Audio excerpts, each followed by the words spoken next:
are with Emily Lael Aumiller, and today we are talking about her new book, Pure Artistry. Thank you so much for having us here in your studio. This is not a place most people would think that cakes are made. Thank you so much for coming. I'm happy to have you here. Yeah, so your book is all about making sort of the beautiful artistic cakes that people see at events and at weddings, but there's a twist on it in that they're vegan and gluten-free, which I think for a lot of people, they suddenly go like, oh no, like, but is it gonna be delicious? Right. So tell me a little bit about kind of how you got started in making cakes of this nature, because of course, you know, it's a little bit untraditional for people who think of cakes. Sure, yeah. I was in the wedding cake industry and struggling with my own allergies and really loved what I did.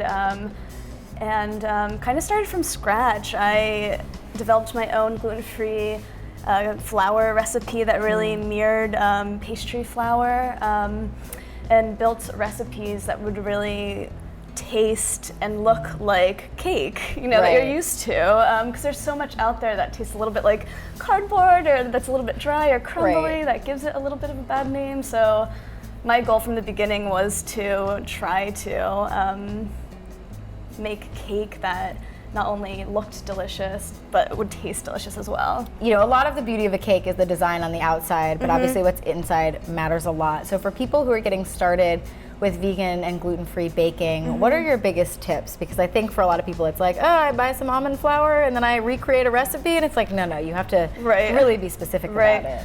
It's tricky taking a recipe that isn't made for vegan and gluten-free and then trying to turn it around and use like almond flour or these things. So I would recommend for people to really start with a recipe that they felt comfortable with that was already vegan and gluten-free, and then going from there if they wanted to alternate some recipes. For instance, if you wanted to use like soy milk instead of rice milk, or alternations like that are a little bit more easier than completely revamping a regular traditional baking recipe, I would say. Right, so start with a good recipe. What are the flours that you think tend to work best for people who, you know, and the types of things that are, I think, accessible? Because sometimes someone will say like, oh, get this great flour, and you're like, I don't know where to get that. So from the accessible perspective, what do you think is best? I love millet flour. I'm a huge advocate for millet flour for gluten-free and vegan baking, because it almost looks like cornmeal a little bit, where it's a little bit yellow in texture and has a really sweet, subtle, tender taste to it. I also really like brown rice flour. I use a little bit of tapioca flour and potato starch. And all of those flours are actually really accessible to most organic grocery stores. And then for other ingredients, you know, when you're trying to recreate something that people love, are there certain things that you believe just sort of don't work as well in the vegan gluten-free area, and certain, you know, obviously there's a certain level of rise or a certain texture that, you know, a typical flour has. So how do you approach that?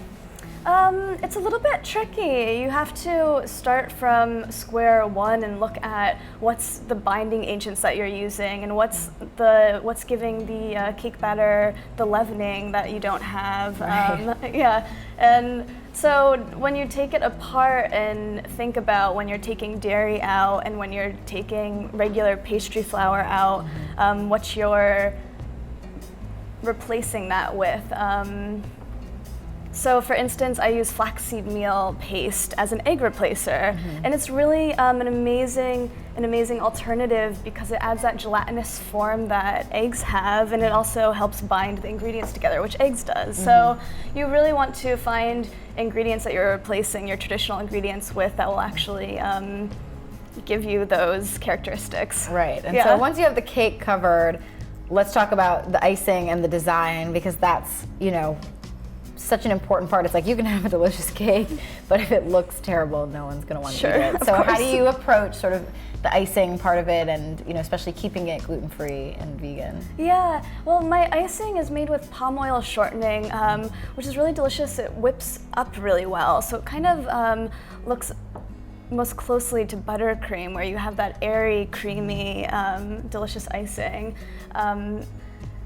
So with gluten-free and vegan cakes, they're a little bit more delicate. So when I'm icing them, I tend to refrigerate them as I'm working with them to really keep them stable, and then finishing them off with that glossy icing. And what are other tips that you have? I mean, 'cause, a lot of these cakes are, if you want to make a cake that's tiered, if you want to make a cake that has a lot of elements to it, what is your advice for people who want to kind of go that extra mile? I would say that you have to just be extra delicate. The cakes themselves are delicate, so you have to be a little bit more cautious with your steps as you're going. I think a lot of people will jump in and treat it like regular cake or icing, or not really sure how to handle it.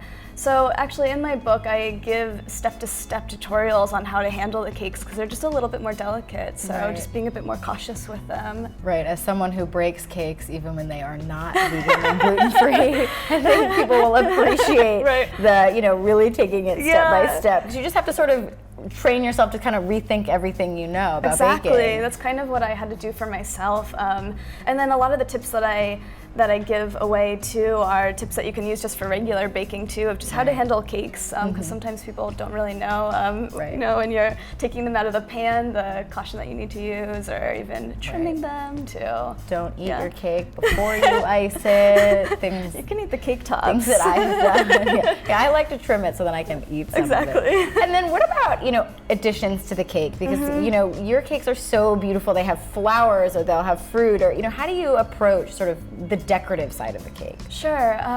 After the cake is completely iced and tiered, if you're going to make it a multi-tiered one, comes the decorating. So you can decorate a cake with so many different accents.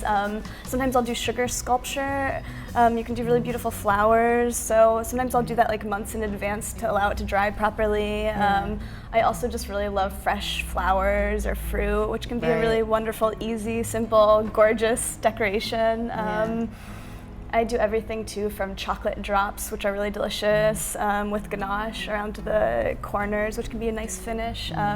So you can decorate a cake with so many options, I would say. So many things to do. And then what about storage? Because I think for a lot of people it's like you have these multiple layers in the long process, but of course you don't want the cake to dry out, and it's again different for vegan and gluten-free cakes. So how do you approach that? Sure, I find it really important to keep it in a box covered, so to protect it not only from the moisture in the fridge, but then also to keep it fresh and just to protect it.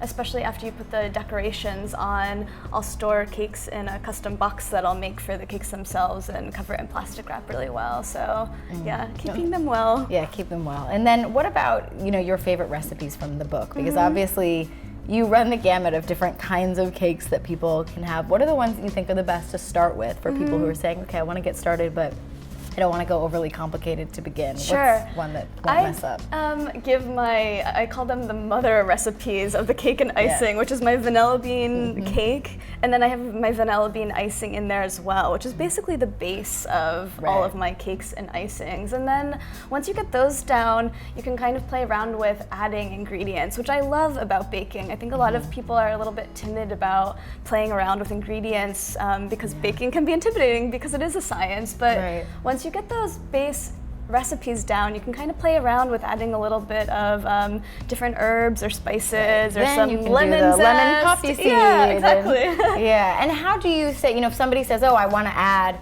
a little bit of lemon to this, is it really important to kind of take out as you add in, for people who are going to experiment?